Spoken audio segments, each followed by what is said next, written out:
नमस्कार। या व्हिडिओमधून आपण अधोमुख श्वानासन हे आसन शिकणार आहोत।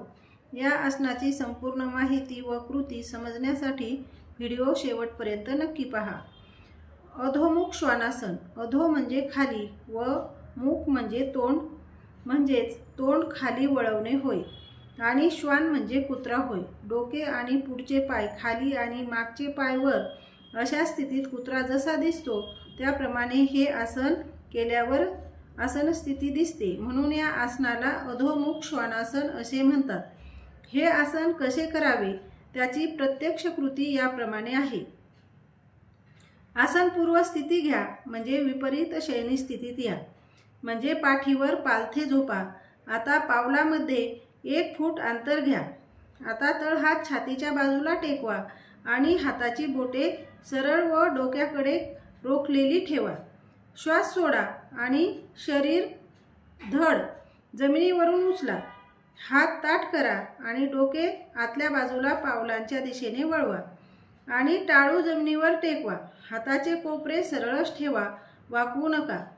पाठ ताणून धरा, पाय ताठ ठेवा, ते गुडघ्यात न वाकवता टाचा खाली खेचा।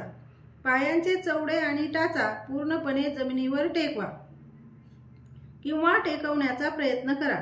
पावले एकमेकांशी समांतर ठेवा आणि पायाची बोटे सरळ रोखलेली राहू द्या। आता दीर्घ श्वसन करत ही आसन स्थिती 30 सेकंद ते 1 मिनिटापर्यंत टिकवा।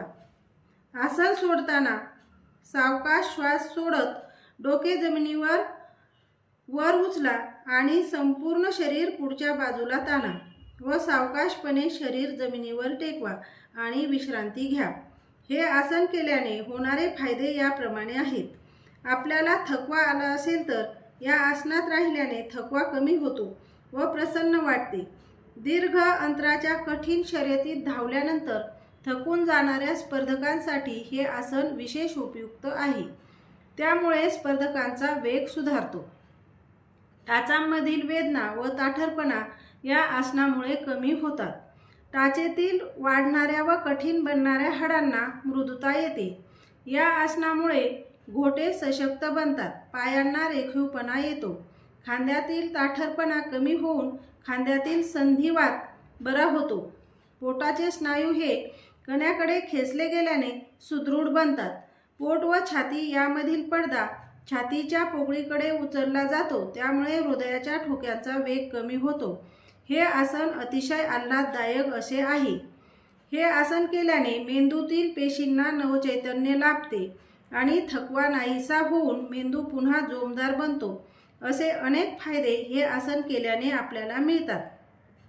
सावधानता, हे आसन करताना ज्यांच्या हाताचे पायाचे ऑपरेशन झालेले असेल त्यांनी हे आसन करू नये किंवा करण्याचे टाळावे।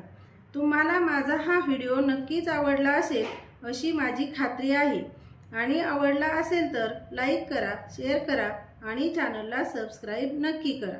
धन्यवाद।